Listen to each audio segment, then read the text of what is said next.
Hello ವೀಕ್ಷಕರೇ, ನಮಸ್ಕಾರ. ತಮ್ಮೆಲ್ಲರಿಗೂ ಭಾಗ್ಯ ಟಿವಿಗೆ ಸ್ವಾಗತ, ಸುಸ್ವಾಗತ.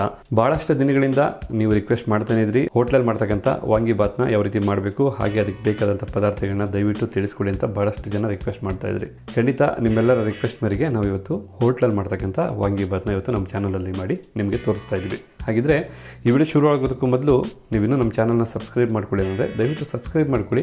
ಹಾಗೆ ಪಕ್ಕದಲ್ಲೇ ಬರ್ತಕ್ಕಂಥ ಬೆಲ್ ಐಕನ್ನ ಪ್ರೆಸ್ ಮಾಡ್ಕೊಳ್ಳಿ. ಇದ್ರ ಮೂಲಕ ನಾವು ಮಾಡೋ ಪ್ರತಿಯೊಂದು ವಿಡಿಯೋನು ನಿಮಗೆ ತಲುಪೋದಕ್ಕೆ ಹೆಲ್ಪ್ ಆಗುತ್ತೆ. ಇನ್ನು ಹೋಟೆಲ್ ಸ್ಟೈಲ್ನ ವಾಂಗಿಬಾತ್ ಮಾಡೋದಕ್ಕೆ ಬೇಕಾದಂಥ ಪದಾರ್ಥಗಳೀಗ ನೋಟ್ ಮಾಡ್ಕೊಳ್ಳೋಣ.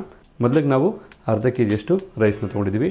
ಹಾಗೆ ನಾವು ಉದ್ದನೆಯ ಬಿಳಿ ಬದನೆಕಾಯಿನ 1/4 ಕೆಜಿ ತೊಗೊಂಡು ಈ ರೀತಿ ಕಟ್ ಮಾಡಿ ಇಟ್ಕೊಂಡಿದ್ದೀವಿ. ನಾವಿಲ್ಲಿ 2 ಈರುಳ್ಳಿ ತೊಗೊಂಡು ಈ ರೀತಿ ಕಟ್ ಮಾಡಿ ಇಟ್ಕೊಂಡಿದ್ದೀವಿ ಒಗ್ಗರಣೆಗೋಸ್ಕರ. ಹಾಗೆ ಅರ್ಧ ಈರುಳ್ಳಿನ ನಾವು ಈ ರೀತಿ ಚಿಕ್ಕದಾಗಿ ಕಟ್ ಮಾಡಿ ಇಟ್ಕೊಂಡಿದ್ದೀವಿ. ಇದು ನಮಗೆ ಮಸಾಲೆಗೆ ರುಬ್ಕೊಳ್ಳೋದಕ್ಕೋಸ್ಕರ ಬೇಕಾಗುತ್ತೆ. 4 ಟೇಬಲ್ ಸ್ಪೂನಷ್ಟು ತೆಂಗಿನಕಾಯಿ ತುರಿನ ತೊಗೊಂಡಿದ್ದೀವಿ. 1 ಕಟ್ಟು ಮೆಂತ್ಯ ಸೊಪ್ಪಲ್ಲಿ ನಾವು 1/4 ಭಾಗದಷ್ಟು ತೊಗೊಂಡು ಈ ರೀತಿ ಚಿಕ್ಕದಾಗಿ ಕಟ್ ಮಾಡಿ ಇಟ್ಕೊಂಡಿದ್ದೀವಿ. 3 ಟೇಬಲ್ ಸ್ಪೂನಷ್ಟು ಹಸಿ ಬಟಾಣಿ ತೊಗೊಂಡಿದ್ದೀವಿ. 50 ml ಅಷ್ಟು ಎಣ್ಣೆ ಒಗ್ಗರಣೆಗೋಸ್ಕರ. ಹಾಗೆ ನಾವಿಲ್ಲಿ 15 ಬ್ಯಾಡಗಿ ಮೆಣಸಿನಕಾಯಿ ತೊಗೊಂಡಿದ್ದೀವಿ. ಇದು ನಮಗೆ ವಾಂಗಿಬಾತ್ಗೆ ರುಚಿ ಬಣ್ಣ ಎರಡೂ ಕೊಡುತ್ತೆ. ಹಾಗೆ 2 ಟೊಮೊಟೊನ ತೊಗೊಂಡು ಈ ರೀತಿ ಚಿಕ್ಕದಾಗಿ ಕಟ್ ಮಾಡಿ ಇಟ್ಕೊಂಡಿದ್ದೀವಿ. ಮತ್ತು ನಾವಿಲ್ಲಿ ವಾಂಗಿಬಾತ್ ಮಸಾಲೆಗೆ ಸೇರಿಸೋದಕ್ಕೋಸ್ಕರ 4 ಏಲಕ್ಕಿಕಾಯಿ, 2 ಸ್ಟಾರ್ ಹೂವು, 2 ಅನಾನಸ್ ಮಗ್ಗು, ಸ್ವಲ್ಪ ಕಲ್ಲುವನ್ನು ತೊಗೊಂಡಿದ್ದೀವಿ. ಮತ್ತು ಒಗ್ಗರಣೆಗೆ ಆ್ಯಡ್ ಮಾಡೋದಕ್ಕೋಸ್ಕರ 1 ಇಂಚಿನ ಚಕ್ಕೆ, ಹಾಗೆ 1 ಸ್ಟಾರ್ ಹೂವು, 2 ಲವಂಗ, 1 ಏಲಕ್ಕಿಕಾಯಿನ ತೊಗೊಂಡಿದ್ದೀವಿ. ಇನ್ನು 1 ಬೆಳ್ಳುಳ್ಳಿನ ತೊಗೊಂಡು ಈ ರೀತಿ ಸಿಪ್ಪೆ ಬಿಡಿಸಿ ಇಟ್ಕೊಂಡಿದ್ದೀವಿ. ಹಾಗೆ 1 ಇಂಚಿನ ಶುಂಠಿ ತೊಗೊಂಡು ಈ ರೀತಿ ಚಿಕ್ಕದಾಗಿ ಕಟ್ ಮಾಡಿ ಇಟ್ಕೊಂಡಿದ್ದೀವಿ. ಸ್ವಲ್ಪ ಇಂಗು, ಹಾಗೆ 1 ಟೇಬಲ್ ಸ್ಪೂನಷ್ಟು ಧನಿಯಾ ಕಾಳುಗಳು, 1 ಟೇಬಲ್ ಸ್ಪೂನಷ್ಟು ಸೋಂಪು ಕಾಳುಗಳು, ಸ್ವಲ್ಪ ಅರಿಶಿಣದ ಪುಡಿ, ರುಚಿಗೆ ತಕ್ಕಷ್ಟು ಉಪ್ಪು. ಇದಿಷ್ಟು ಹೋಟೆಲ್ ಸ್ಟೈಲ್ನ ವಾಂಗಿಬಾತ್ ಮಾಡೋದಕ್ಕೆ ಬೇಕಾದಂಥ ಪದಾರ್ಥಗಳು. ಹಾಗೆ ಬನ್ನಿ ಈ ಪದಾರ್ಥಗಳನ್ನೆಲ್ಲ ಉಪಯೋಗಿಸಿ ಯಾವ ರೀತಿ ಟೇಸ್ಟಿಯಾಗಿ ಹೋಟೆಲ್ ಸ್ಟೈಲ್ನಲ್ಲಿ ನಾವು ವಾಂಗಿಬಾತ್ ಮಾಡೋದಂತ ಈಗ ನೋಡ್ಕೊಳ್ಳೋಣ. ಈಗ ನಾವು ಮೊದಲಿಗೆ ವಾಂಗಿಬಾತ್ ಮಾಡೋದಕ್ಕೆ ಮುಖ್ಯವಾದಂಥ ಮಸಾಲಾನ ರೆಡಿ ಮಾಡ್ಕೋಬೇಕಾಗತ್ತೆ, ರುಬ್ಕೋಬೇಕಾಗತ್ತೆ. ಅದಕ್ಕೋಸ್ಕರ ನಾವು ಸ್ಟವ್ ಮೇಲೆ ಒಂದು ಬಾಣಲೆ ಇಟ್ಟು ಆ ಬಾಣಲಿಗೆ ಮೊದಲಿಗೆ ಈರುಳ್ಳಿ ಹಾಕ್ಕೊಳ್ತಾ ಇದ್ದೀವಿ. ಹಾಗೆ ಬ್ಯಾಡಗಿ ಮೆಣಸಿನ್ಕಾಯಿ ಜೊತೆಗೆ ಬೆಳ್ಳುಳ್ಳಿ ಮತ್ತು ಶುಂಠಿ, ಹಾಗೆ ಧನಿಯಾ ಕಾಳುಗಳು, ಅರಿಶಿಣದ ಪುಡಿ, ಇಂಗು, ಜೊತೆಗೆ ನಾವು ತೊಗೊಂಡಂಥ ಮಸಾಲ ಪದಾರ್ಥಗಳಾದಂಥ ಏಲಕ್ಕಿ, ಕಲ್ಲುವ, ಹಾಗೆ ಸ್ಟಾರ್ ಹೂವು ಎಲ್ಲನೂ ಸಹ ಸೇರಿಸ್ಕೊಳ್ತಾ ಇದ್ದೀವಿ. ಹಾಗೆ ಸೋಂಪು ಕಾಳನ್ನ ಅರ್ಧ ಹಾಕ್ಕೊಂಡು ಅರ್ಧ ನಾವು ಒಗ್ಗರಣೆಗೆ ಇಟ್ಕೊಳ್ತಾ ಇದ್ದೀವಿ. ಈಗ ನಾವು ಇದಕ್ಕೆ 1 ಟೀ ಸ್ಪೂನಷ್ಟು ಎಣ್ಣೆನ ಸೇರಿಸ್ತಾ ಇದ್ದೀವಿ. ನಾವಿನ್ನೂ ಇಲ್ಲಿ ಸ್ಟವ್ ಹಚ್ಚಿಲ್ಲ. ಇದೆಲ್ಲನೂ ಸೇರಿಸಿದ ನಂತರ ನಾವೀಗ ಸ್ಟವ್ನ ಹಚ್ಕೊಳ್ತಾ ಇದ್ದೀವಿ. ಇದನ್ನೆಲ್ಲ ಈಗ ಸ್ವಲ್ಪ ಹೊತ್ತು ಹುರ್ಕೋಬೇಕಾಗತ್ತೆ. ಹುರಿದು ತದನಂತರ ನಾವು ಇದನ್ನು ಪೇಸ್ಟ್ ಮಾಡ್ಕೋಬೇಕಾಗತ್ತೆ. ನಾವು ಇದನ್ನೆಲ್ಲ 3 ರಿಂದ 4 ನಿಮಿಷಗಳ ಕಾಲ ಚೆನ್ನಾಗಿ ಹುರ್ಕೋಬೇಕಾಗತ್ತೆ. ಅದು ಲೋ ಫ್ಲೇಮಲ್ಲಿ. ಹಸಿ ವಾಸನೆ ಹೋಗುವವರೆಗೂ ಹುರ್ಕೊಂಡ್ರೆ ಒಳ್ಳೆಯದು. ಈ ರೀತಿ ಮಸಾಲ ಪದಾರ್ಥಗಳನ್ನ ಪೇಸ್ಟ್ ಮಾಡೋದಕ್ಕೂ ಮೊದಲೇ ಹುರ್ಕೊಳ್ಳೋದ್ರಿಂದ ನಿಮಗೆ ಒಳ್ಳೆಯ ಫ್ಲೇವರು ಸಹ ಸಿಗುತ್ತೆ ಅನ್ನೋದ್ರಲ್ಲಿ 2 ಮಾತಿಲ್ಲ. ಕಂಪ್ಲೀಟಾಗಿ ಉರಿಯೋವರೆಗೂ ನೀವು ಇದೇ ರೀತಿ ಚೆನ್ನಾಗಿ ಮಿಕ್ಸ್ ಮಾಡ್ತಾ ಉರಿತಾ ಇರಿ. ಯಾಕೆಂದರೆ ಯಾವುದೇ ಕಾರಣಕ್ಕೂ ಯಾವುದೇ ಪದಾರ್ಥನೂ ಸಹ ತಳ ಹಿಡಿದು ಸಿಗಬಾರ್ದು. ಯಾಕೆಂದರೆ ಒಂದು ಸ್ವಲ್ಪ ನಿಮಗೆ ಸಿದ್ರೂ ಸಹ ಟೇಸ್ಟ್ ಹಾಳಾಗುತ್ತೆ. ಈಗ ಇಲ್ಲಿ ಉರಿತಾ ಇರ್ತಕ್ಕಂಥ ಮಸಾಲ ಪದಾರ್ಥದಿಂದ ಆಗಲೇ ಒಳ್ಳೆ ಫ್ಲೇವರ್ ಬರೋಕ್ಕೆ ಶುರುವಾಗಿದೆ. ಈಗ ನಾವಿಲ್ಲಿ ಸರಿಸುಮಾರು ಏನಿಲ್ಲ ಅಂದರೂ 3 ರಿಂದ 4 ನಿಮಿಷಗಳ ಕಾಲ ಇದನ್ನು ಚೆನ್ನಾಗಿ ಹುರ್ಕೊಂಡಿದ್ವಿ. ನೀವಿಲ್ಲಿ ಸೌಂಡು ಸಹ ಕೇಳ್ತಾ ಇದ್ದರೆ ಎಲ್ಲ ಚಿಟಪಟ ಅಂತ ಸಿಡಿತಾ ಇದೆ, ಜೊತೆಗೆ ಒಳ್ಳೆ ಫ್ಲೇವರು ಸಹ ಬರ್ತಾ ಇದೆ. ಈಗ ಇದು ಕಂಪ್ಲೀಟಾಗಿ ಹುರಿದಾಗಿದೆ. ಈಗ ಹುರಿದಂಥ ಈ ಮಸಾಲ ಪದಾರ್ಥಕ್ಕೆ ನಾವು ತೆಂಗಿನಕಾಯಿ ತುರಿನ ಸಹ ಸೇರಿಸ್ತಾ ಇದ್ದೀವಿ. ಬೇಕಾದ್ರೆ ನೀವು ಮಿಕ್ಸಿಲಿ ಪೇಸ್ಟ್ ಮಾಡ್ಕೋಬೇಕಾದ್ರೂ ಸೇರಿಸ್ಬೋದು, ಇಲ್ಲೂ ಬೇಕಾದ್ರೂ ಸೇರಿಸ್ಬೋದು. ಇದನ್ನೇನು ಉರಿಬೇಕಂತೇನಿಲ್ಲ, ಸುಮ್ಮನೆ ಜೊತೆಗೆ ಮಿಕ್ಸ್ ಮಾಡಿಕೊಂಡ್ರೆ ಸಾಕು. ವಾಂಗಿಬಾತ್ ಮಾಡೋದಕ್ಕೆ ಬೇಕಾದಂಥ ಮಸಾಲ ಪದಾರ್ಥಗಳೆಲ್ಲ ಸಿದ್ಧವಾಗಿದೆ. ಈಗ ಇದನ್ನೆಲ್ಲ ನುಣ್ಣಗೆ ನಾವು ಪೇಸ್ಟ್ ಮಾಡ್ಕೊಂಬರ್ಬೇಕು. ಅದಕ್ಕೋಸ್ಕರ ನಾವಿಲ್ಲಿ ಜಾರಿಗೆ ಹಾಕ್ತಾಯಿದ್ದೀವಿ. ಈಗೆಲ್ಲ ಮಸಾಲ ಪದಾರ್ಥಗಳನ್ನು ಜಾರಿಗೆ ಹಾಕಾಯಿತು. ಈಗ ಇದಕ್ಕೆ ಸ್ವಲ್ಪ ನೀರು ಸೇರಿಸ್ಕೋಬೇಕಾಗತ್ತೆ. ಏಕೆಂದರೆ ನಿಮಗೆ ಮಸಾಲೆ ರುಬ್ಬೋದಕ್ಕೆ ಬಹಳ ಹೆಲ್ಪ್ ಆಗುತ್ತೆ, ಜೊತೆಗೆ ಪೇಸ್ಟು ಸಹ ಚೆನ್ನಾಗಿ ಬರುತ್ತೆ. ಈಗ ಇಲ್ಲಿ ನೋಡ್ತಾ ಇರಲ್ಲ ವೀಕ್ಷಕರೇ, ವಾಂಗಿಬಾತ್ಗೆ ಬೇಕಾದಂಥ ಪೇಸ್ಟ್ ರೆಡಿ ಆಯಿತು. ಈಗ ನೆಕ್ಸ್ಟ್ ಸ್ಟೆಪ್ಪಲ್ಲಿ ನಾವು ವಾಂಗಿಬಾತ್ ಬೇಕಾದಂಥ ಒಗ್ಗರಣೆನ ಮಾಡ್ಕೋಬೇಕಾಗತ್ತೆ. ಈಗ ನಾವಿಲ್ಲಿ ಒಗ್ಗರಣೆ ಮಾಡೋದಕ್ಕೋಸ್ಕರ ಒಂದು ಕುಕ್ಕರ್ನ ಇಟ್ಕೊಂಡಿದ್ವಿ.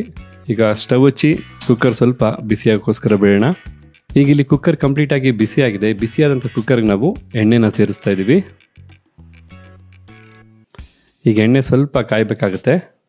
ಈಗ ಇಲ್ಲಿ ಎಣ್ಣೆ ಕಾದಿದೆ. ಕಾದಂಥ ಎಣ್ಣೆಗೆ ನಾವು ಚಕ್ಕೆ, ಲವಂಗ, ಏಲಕ್ಕಿ, ಹಾಗೆ ಸ್ಟಾರ್ ಹೂವನ್ನು ಸಹ ಹಾಕ್ತಾ ಇದ್ದೀವಿ. ಜೊತೆಗೆ ಸೋಂಪು ಕಾಳನ್ನು ಸಹ ಸೇರಿಸ್ತಾ ಇದ್ದೀವಿ.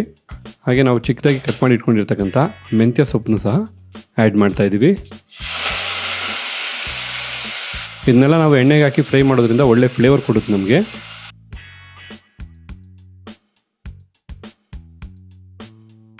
ಈಗ ಇಲ್ಲಿ ನಾವು ಮೆಂತ್ಯ ಸೊಪ್ಪನ್ನ 1 ನಿಮಿಷಗಳ ಕಾಲ ಚೆನ್ನಾಗಿ ಎಣ್ಣೆಯಲ್ಲಿ ಹುರ್ಕೊಂಡಿದ್ವಿ. ತದನಂತರ ನಾವು ಇದಕ್ಕೆ ಕಟ್ ಮಾಡಿ ಇಟ್ಕೊಂಡಂಥ 2 ಈರುಳ್ಳಿಗಳನ್ನ ಸಹ ಸೇರಿಸ್ತಾ ಇದ್ದೀವಿ. ಇವಾಗ ಈರುಳ್ಳಿ ಚೆನ್ನಾಗಿ ಫ್ರೈ ಆಗಬೇಕು. ನಿಮ್ಗೆ ಗೊತ್ತಲ್ಲ, ಎಷ್ಟು ಈರುಳ್ಳಿ ಚೆನ್ನಾಗಿ ಫ್ರೈ ಆಗುತ್ತೆ ಅಷ್ಟು ನಿಮಗೆ ರುಚಿ ಕೊಡುತ್ತೆ ಅಂತ. ನಾವು ಈರುಳ್ಳಿ ಸಹ ಚೆನ್ನಾಗಿ 3 ರಿಂದ 4 ನಿಮಿಷಗಳ ಕಾಲ ಚೆನ್ನಾಗಿ ಫ್ರೈ ಮಾಡ್ಕೋಬೇಕಾಗತ್ತೆ.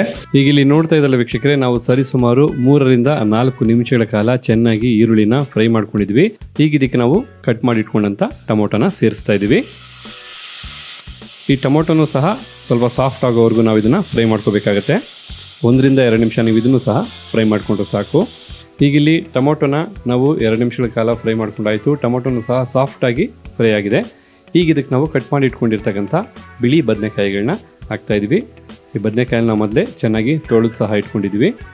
ಅದರಲ್ಲಂತೂ ವಾಂಗಿಬಾತ್ ಮಾಡೋದಕ್ಕೆ ಈ ಬದನೆಕಾಯಿನ ಪಾತ್ರ ಬಹಳ ಪ್ರಮುಖ ವಹಿಸುತ್ತೆ. ಬದನೆಕಾಯಿ ಇಲ್ಲ ಅಂದರೆ ಅದು ವಾಂಗಿಬಾತೇ ಆಗಲ್ಲ.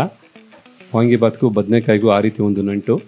ಏಕೆಂದರೆ ವಾಂಗಿಬಾತ್ಗೆ ಮಸಾಲೆ ಎಷ್ಟು ರುಚಿ ಕೊಡುತ್ತೋ ಈ ಬದನೆಕಾಯಿನೂ ಸಹ ಅಷ್ಟೇ ಟೇಸ್ಟ್ ಕೊಡುತ್ತೆ. ಬದನೆಕಾಯಿ ಸಹ ಒಂದು 2 ನಿಮಿಷಗಳ ಕಾಲ ಫ್ರೈ ಆದರೂ ಸಾಕು. ಯಾಕೆಂದರೆ ಅದು ಜಸ್ಟ್ ಹಸಿ ವಾಸನೆ ಹೋಗೋವರೆಗೂ ಫ್ರೈ ಮಾಡ್ಕೋಬೇಕಾಗುತ್ತೆ. ಈಗ ಬದನೆಕಾಯಿ ಚೆನ್ನಾಗಿ ಫ್ರೈ ಆದ ನಂತರ ನಾವು ಇದಕ್ಕೆ ಹಸಿ ಬಟಾಣಿನ ಸೇರಿಸ್ತಾ ಇದ್ದೀವಿ. ಯಾಕೆಂದರೆ ಹಸಿ ಬಟಾಣಿನೂ ಸಹ ನಾವು ತೊಳೆದು ಸೇರಿಸ್ತಾ ಇದ್ದೀವಿ. ಹಸಿ ಬಟಾಣಿ ಮೊದಲೇ ಏನು ಎಣ್ಣೆಯಲ್ಲಿ ಹುರ್ಕೋಬೇಕು ಅನ್ನೋ ಅವಶ್ಯಕತೆ ಇಲ್ಲ. ಯಾಕೆಂದರೆ ಬಟಾಣಿ ಹಸಿ ಇರೋದ್ರಿಂದ ನೀವು ಮುಂದೆ ನೀರು ಹಾಕಿ ಚೆನ್ನಾಗಿ ಕುಕ್ಕರಲ್ಲಿ ಕೂಗಿಸ್ಬೇಕಾದ್ರೆ ಆ ಒಂದು ಹಬೆಗೆ ಅದು ಚೆನ್ನಾಗಿ ಬೇಯ್ಕೊಳ್ಳುತ್ತೆ. ಹಸಿ ಬಟಾಣಿ ಸೇರಿಸಿ ಮಿಕ್ಸ್ ಮಾಡಿದ ನಂತರ ನಾವು ಮೊದಲೇ ಏನು ಮಸಾಲ ಪದಾರ್ಥಗಳನ್ನ ಹುರಿದು ವಾಂಗಿಬಾತ್ ಮಸಾಲಾನ ರೆಡಿ ಮಾಡಿ ಇಟ್ಕೊಂಡಿದ್ವಿ, ಆ ಮಸಾಲ ಪದಾರ್ಥನ ಈಗ ಸೇರಿಸ್ತಾ ಇದ್ದೀವಿ. ಈಗ ಇದನ್ನೆಲ್ಲ ಚೆನ್ನಾಗಿ ಮಿಕ್ಸ್ ಮಾಡ್ಕೊಳ್ಳೋಣ. ಮಸಾಲ ಬದನೆಕಾಯಿ ಜೊತೆ ಹಾಗೆ ಎಲ್ಲ ಪದಾರ್ಥಗಳ ಜೊತೆ ಚೆನ್ನಾಗಿ ಬೆರಿಬೇಕು. ಈಗ ಇಲ್ಲಿ ನೋಡ್ತಾ ಇರಲ್ಲ ವೀಕ್ಷಕರೇ, ಈಗ ನಾವು ಈ ಮಸಾಲ ಪದಾರ್ಥಕ್ಕೆ ನೀರನ್ನ ಸೇರಿಸಬೇಕಾಗುತ್ತೆ. ನಾವು ತೊಗೊಂಡಂಥ 2 ಲೋಟ ರೈಸ್ಗೆ ನಾವು ಜನರಲಾಗಿ 4 ಲೋಟದಷ್ಟು ನೀರನ್ನ ಸೇರಿಸ್ತೀವಿ. ಬಟ್ ಇಲ್ಲಿ ನಾವು ತೊಗೊಂಡಂಥ 2 ಲೋಟ ರೈಸ್ಗೆ 3 ಲೋಟ ಮಾತ್ರ ನೀರನ್ನ ಸೇರಿಸ್ತೀವಿ. ಯಾಕೆಂದರೆ ನಾವು ಮಸಾಲ ಏನು ರುಬ್ಬಿಟ್ಕೊಂಡಿದ್ವಿ ಅದರಲ್ಲೂ ಸಹ ನೀರು ಕಂಟೆಂಟ್ ಹೆಚ್ಚಿಗೆ ಆ್ಯಡ್ ಆಗಿರೋದ್ರಿಂದ ನಿಮಗೆ 3 ಲೋಟ ನೀರು ಸಾಕು. 4 ಲೋಟ ನೀರು ಸೇರಿಸಿದ್ರೆ ನಿಮಗೆ ಅನ್ನ ಮುದ್ದೆ ಆಗಿಬಿಡುತ್ತೆ.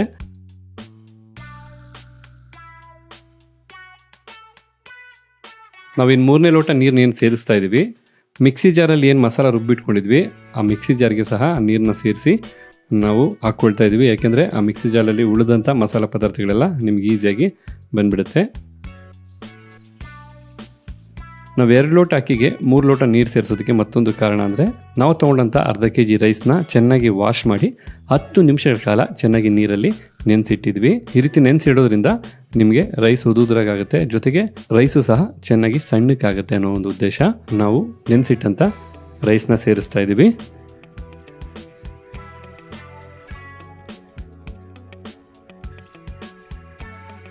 ಈಗ ನಾವು ರೈಸ್ನ ಸೇರಿಸಿದ ನಂತರ ಚೆನ್ನಾಗಿ ಮಸಾಲ ಜೊತೆ ಮಿಕ್ಸ್ ಮಾಡ್ಕೊಳ್ಳೋಣ.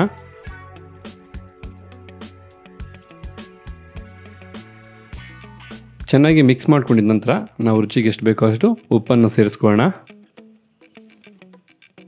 ಈಗ ಮತ್ತೊಮ್ಮೆ ನಾವು ಮಿಕ್ಸ್ ಮಾಡ್ಕೋಬೇಕಾಗತ್ತೆ. ಈಗ ಕುಕ್ಕರ್ ಲಿಡ್ನ ಮುಚ್ಚಿ ನಾವು 2 ವಿಸಲ್ ಬರೋವರೆಗೂ ವೆಯ್ಟ್ ಮಾಡಬೇಕಾಗತ್ತೆ.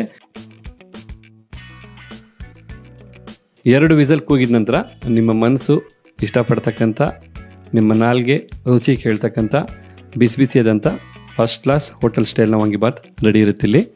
ನಾವೀಗ 2 ವಿಸಲ್ ಬರೋವರೆಗೂ ವೆಯ್ಟ್ ಮಾಡೋಣ. ತದನಂತರ ನೋಡೋಣ ಯಾವ ರೀತಿ ವಾಂಗಿಬಾತ್ ರೆಡಿಯಾಗಿದೆ ಅಂತ.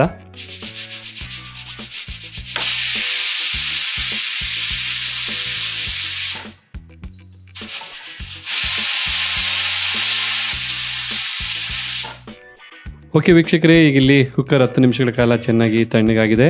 ಬನ್ನಿ ಈಗ ಲಿಡ್ ಓಪನ್ ಮಾಡಿ ನೋಡೋಣ ವಾಂಗಿಬಾತು ಯಾವ ರೀತಿ ರೆಡಿಯಾಗಿದೆ ಅಂತ. ಆಹಾ, ಎಷ್ಟು ಚೆನ್ನಾಗಿದೆ ಈ ಒಂದು ವಾಂಗಿಬಾತ್ನ ಸುವಾಸನೆ.